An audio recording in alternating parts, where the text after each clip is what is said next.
A warmest greetings to all of you friends all over the world. I have something to share with you regarding COVID-19.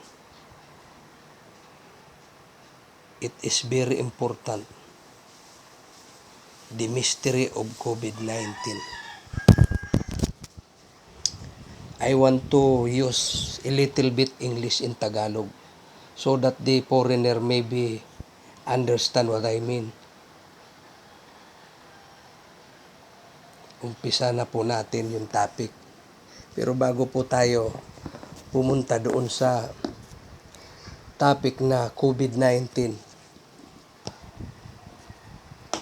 balikan po muna natin yung kauna-unahang naging salot na naka-record, yung kauna-unahang salot na naganap sa kasaysayan ng tao. Before we go to our topic, we back to the very first plague, the history of the very first plague recorded in the human history.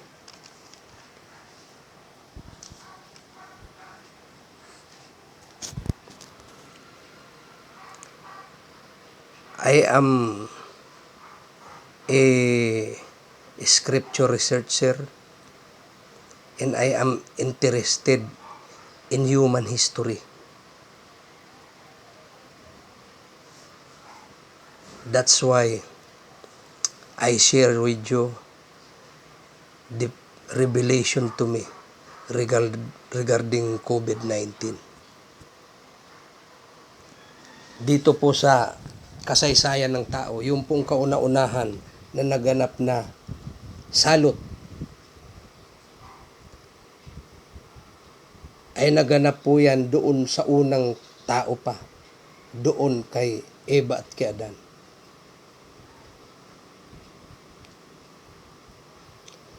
Ganito po ang sinasabi sa kasaysayan sa Genesis chapter 2 verse 16 and 17. Ganito po sinasabi. But the Lord God gave men the warning, you may eat any fruit in the garden except that from the tree of conscience, for its fruit will open your eye to make you aware of right and wrong, good and bad. If you eat its fruit, you will be doomed to die. Gusto ko pong gamitin ang iba't ibang salin. Dito po sa Tagalog, ganito naman po ang sinasabi.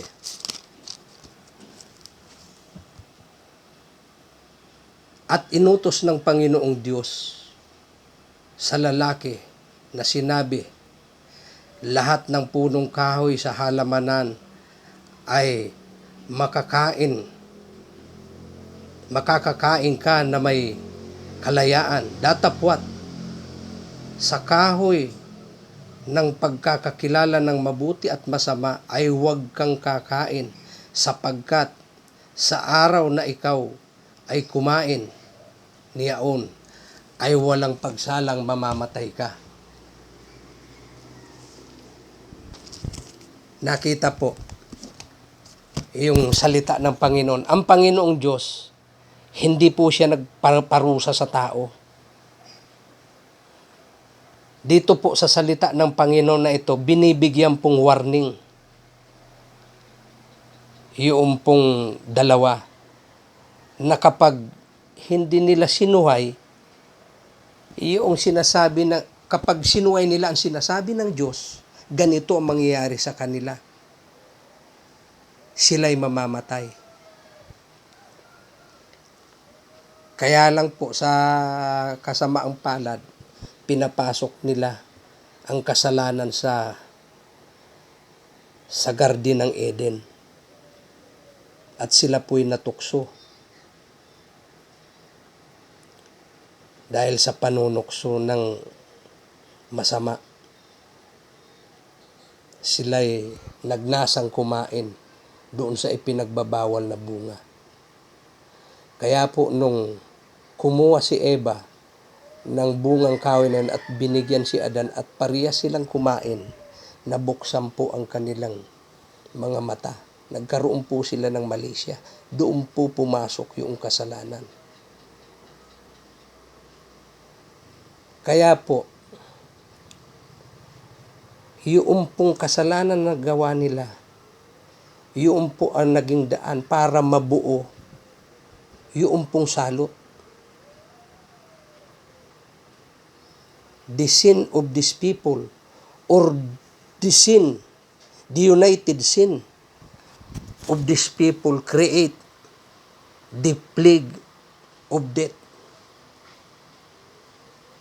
Nabuo po yung salot ng kamatayan dahil po sa kanila rin mismo. Tao po ang may gawa, hindi Diyos. Ang Diyos, winarningan lang sila.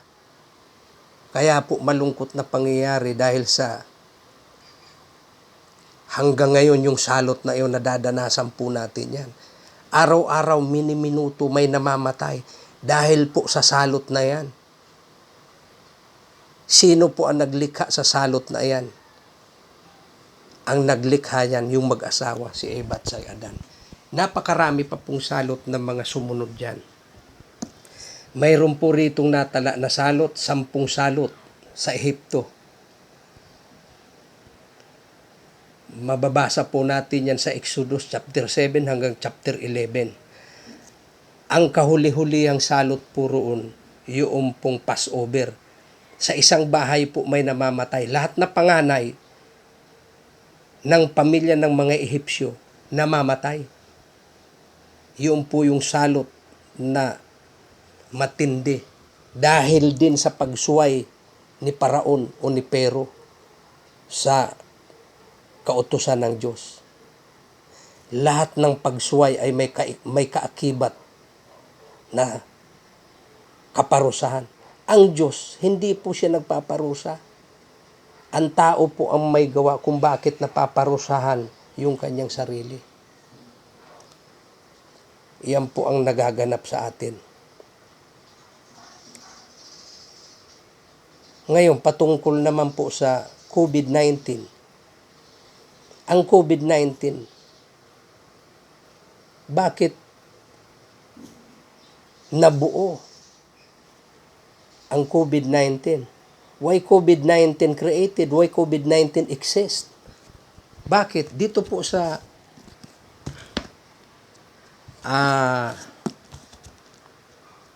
Deuteronomy, may sinasabi po rito ang Panginoong Diyos. Dito po sa Deuteronomy chapter 28 verse 58, ang sabi po rito, if you do not carefully observe all the word of this law that are written in this book, that you may fear the glorious and awesome name of the Lord your God, then the Lord will bring you upon and your descendant extraordinary plague, great and prolonged plague, in serious and prolonged sickness. Iyan po. Ang Diyos nagwa-warning. Nag-warning na naman dito ang Panginoong Diyos. Na kapag hindi nyo sinunod ang aking mga utos o ang aking batas, ang aking mga palatuntunan, bibigyan ko kayo ng kahindik-hindik na mga salot at karamdaman at lubhang tatagal. Yun po ang sinasabi dito. Dito po sa verse 61, sinasabi rito ganito, also, every sickness and every plague which is not written in this book of this law will the Lord bring upon you until you are destroyed. So, yung pong mga salot, mga sakit, karamdaman na hindi po nakasulat sa aklat na ito ay padadala sa atin ng Panginoong Diyos. Iyan po ang warning niya. Hindi niya po ginawa yan na ibinigay, ginawa niya, binigay niya na sa tao. Hindi po. Warning yan ng Panginoon. Paano po na-create? Doon na po tayo sa COVID-19. Paano po na-create ang COVID-19? Because of the sin of the people. The united sin of the people created the COVID-19. Or the COVID-19 exists because of the united sin of the people. Dahil po sa kasalanan ng mga tao, yung pong COVID-19 nabuo. Hindi nagkulang ang Panginoong Diyos dito. Ipinaalala na ng Panginoon. Ang sabi po rito ng Panginoon, if you do not carefully observe all the word of the law that are written in this book, that you may fear this glorious and awesome name of the Lord your God. Ganito ang gagawin ng Diyos pag hindi mo sinunod. Padadalhan ka ng mga sakit. Isa na po yan sa kasalukuyan malungkot na pangyayari. Sapagkat hindi pa man natutuklasan yung gamot sa AIDS. Yung pong AIDS, isa rin po yan sa salot. Ano ang may gawa? Tao rin po. Ganon din tong COVID-19. At lahat pong mga naging salot. Lahat pong mga ang tao po, mahal na mahal ng tao. Mahal na mahal ng Diyos ang tao, rather. Subalit, ang tao pabaya. Hindi nila alam, hindi alam ng sangkatauhan na nakakalikha na pala sila ng mga salot. Kagaya po nung mga naunang salot pa sa mga history, mayroon pong London Great Plague, mayroon pong Russian flu, mayroon pong Asian flu, mayroon Spanish flu, alam po natin yan, noong 1800. Mayroon pong Justinian Plague, mayroon pong Antonine Plague, mayroon din pong Kukulisli Plague na umubos doon sa lahi ng Aztec. Mayroon din pong bubonic plague na inubos din yung sinalanta din yung Constantinople. Iyon po yung Constantinople, yun po yung walled city. Sinalanta din po yun ng bubonic plague. At sa kasalukuyan nakakalungkot sapagkat ang AIDS wala pa pong gamot. Saan galing ang AIDS? Hindi po yan galing sa demonyo, hindi po yan galing sa Diyos. Iyan po nabuo dahil sa kasalanan ng mga tao. Kaya nga nagwa-warning ang Diyos na pag hindi nyo ginawa to, ganito ang mangyayari sa inyo. Kaya po ang COVID-19, inuulit ko po, hindi po yan ginawa na kung sinong tao. Iyan pong COVID-19, nabuo po yan dahil sa ating mga kasalanan, sa kasalanan ng kasangkatauhan sa buong mundo. Tignan nyo po ang wickedness ng tao sa buong mundo. Every day, rapidly multiply the wickedness of the people. That's why the plague or the disease exists because of the sin. Now, bakit po mayroon mga tao na hindi tinatamaan ng salot? Ayan. Sapagkat ang mga salot po kasi, nauuko lang yan doon sa mga makakasalanang tao. Yung po kasing kasalanan ang bumubuo ng salot na yan. Doon po sa mga taong mga matuwid, iyan po yung mga taong hindi po nasasakop nung sumpa na yun, nung salot na yun. Tignan po natin. May mga taong hindi po tinatamaan ng COVID-19. Dito po sa Psalm 91 verse 11. Ganito po ang sinasabi. Sa 10 and 11. No evil shall befall you, nor shall any plague come near your dwelling. For he shall give his angel in charge over you to keep you in all your ways. Sabi po rito. Yung po palang mga tao na lingkod ng Diyos, iniingatan ng Diyos. Nakita nyo po, pinadadalhan ng Diyos, iniingatan. Pinadadalhan ng Diyos ng anghel. Iniingatan ng Diyos. Sukdulo na ipadala niya ang kanyang anghel para maingatan lang.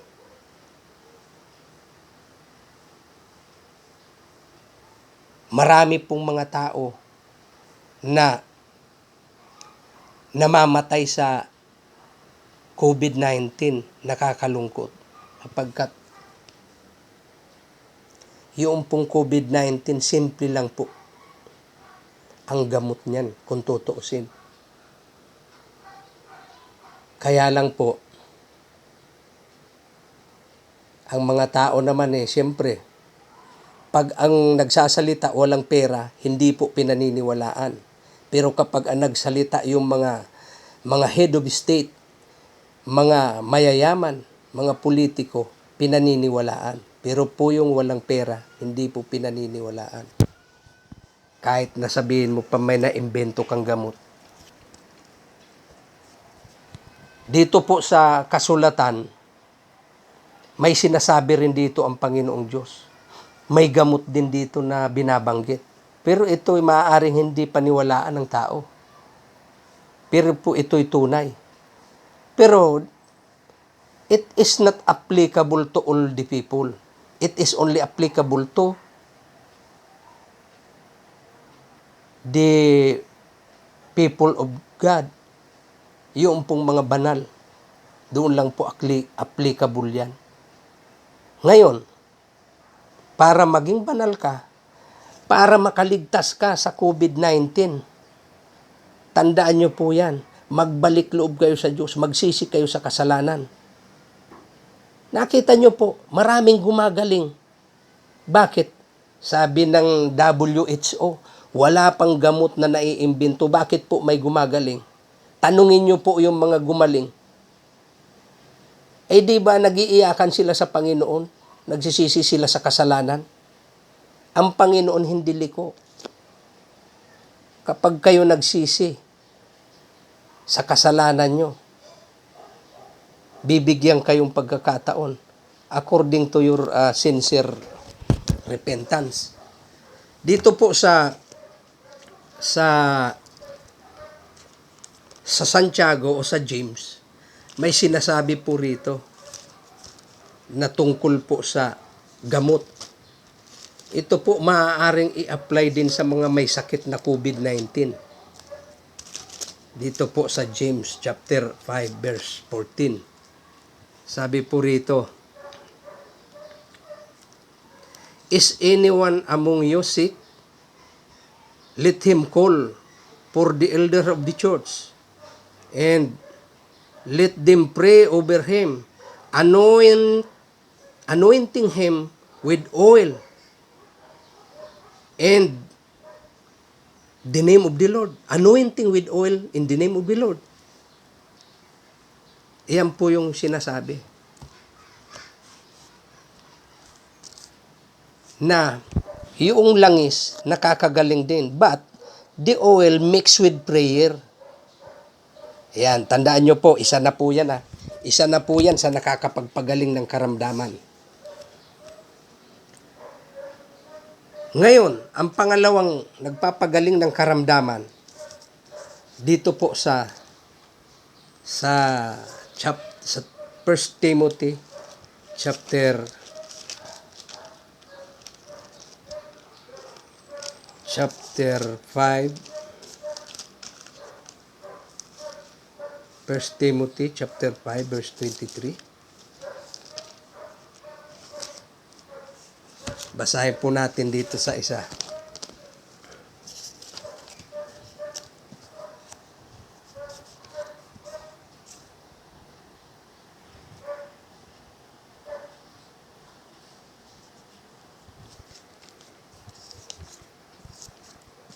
1 Timothy chapter 5 verse 23.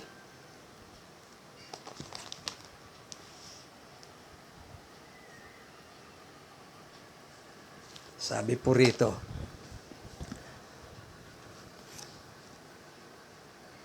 by the way, this doesn't means you should completely give up drink wine. You ought to take a little sometimes as medicine for your stomach because you are sick often. You are frequently have sick. Sabi ng Panginoon sa pamamagitan ng mga apostol, if you have frequently have sick, you take a little bit wine. Pangalawa na po yan na nagamot na sinasabi dito. Ang pangatlo po, tubig, maaari nyo rin pong gamitin ang tubig para po panggamot sa COVID-19. Ngayon, anong mga procedure? Kasi, kaya po nawawalan ng saysay ang mga yan kasi po yung procedure hindi natin alam. Una po yung langis. Oil. Yung pong oil, initin nyo po. Yung pong kaya nyong init, yung po yung iinumin nyo. You make warm the oil and you take the oil warm. See? But, of course, mix with prayer. Kapag ginamit nyo po ito, tandaan nyo po, una, bago nyo gamitin, magsisisi muna kayo sa inyong mga kasalanan as the scripture says. Ngayon, kung hindi na kaya noong pasyente dahil ang kanyang karamdaman ay severe, yung magpapainom sa kanya at mag-a-apply sa kanya, kailangan po malinis. Magsisi muna siya sa kasalanan, maglinis ng sarili. Bago niya po dasalan yung pong oil at saka initin bago i-patake doon sa may karamdaman. Yung alak din po, iyan po, pwede nyo rin gamitin. Bago matulog sa gabi, pwede nyo pong gamitin yan, a little bit. 3 times a day. Or sa gabi po, mga 2-3 tagay. Pwede nyo pong gamitin yan. Iyan po. At saka ang tubig po, paiinitin nyo rin. At saka lalagyan nyo pong konting asin. Yung kaya nyong init na parang kape, na mainit na kape, hihigupin nyo. Ganon po yung gagawin nyo sa tubig. Ganon din po yung langis. But, of course, mix with prayer. Ganon po ang procedure na paggagamot. Yung pong COVID-19, simple lang po yan. Gawin nyo po yan. At ang inyong karamdaman, lalong-lalo na po yung asymptomatic pa lang. Kapag asymptomatic ka pa lang, madali lang po yung gamutin. Kapag ang sakit nyo po ay severe na, ibig sabihin po, yung COVID, nagkaroon na po ng damage ang katawan mo because of COVID. Ngayon, pag naalis po yung COVID na iyon, may matitira yung pong damage sa katawan mo. Kaya iyon po, kailangan magte-take ka ng medicine para doon. Nakuha nyo po? Ulitin ko po. Yung pong COVID-19, madali pong alisin yan. Uminom ka lang ng mainit na oil. Mas maganda po yung virgin coconut oil or palm oil. Yung pong langis na galing sa nyug. Yung po ang inumin nyo, warm, mixed with prayer. But the people who perform that, of course, kailangan malinis ka. I am very sure na kapag ginawa nyo po yan, yung COVID sa inyong katawan, mawawala po yan. Ang may iwan lang po niya yung damage. Halimbawa, may lagnat ka na, so iinom ka na para sa lagnat. Kung ikaw ay may pulmonya, natural, iinom ka ng gamot para sa pulmonya. Iyan na po yung naging cause ng COVID-19. Nagkaroon na po ng damage ang inyong internal organ. Yan po ang gusto kong ibahagi sa inyo na napaka-importante. Yung pong tatlong yun. Kung ikaw asymptomatic, 100% po gagaling ka. Pero, maglinis ka muna ng iyong sarili. Very first step, repent from your sin. Return to God.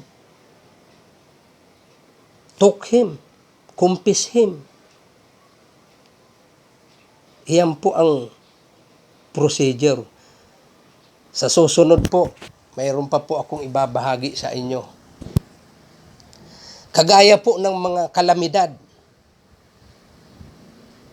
Sapagkat wala na po tayong oras, sa susunod ibabahagi ko sa inyo ang mga kalamidad. Pero kahit na hindi ko po ibahagi sa inyo, alam nyo na rin yan na ang kalamidad ay galing din sa tao. Tao rin ang may gawa. Ganon din po sa kasaysayan ng mga salot. Nabubuo rin po yan dahil sa kagagawan din ng mga tao. Kagaya po ng earthquake, typhoon, whirlwind,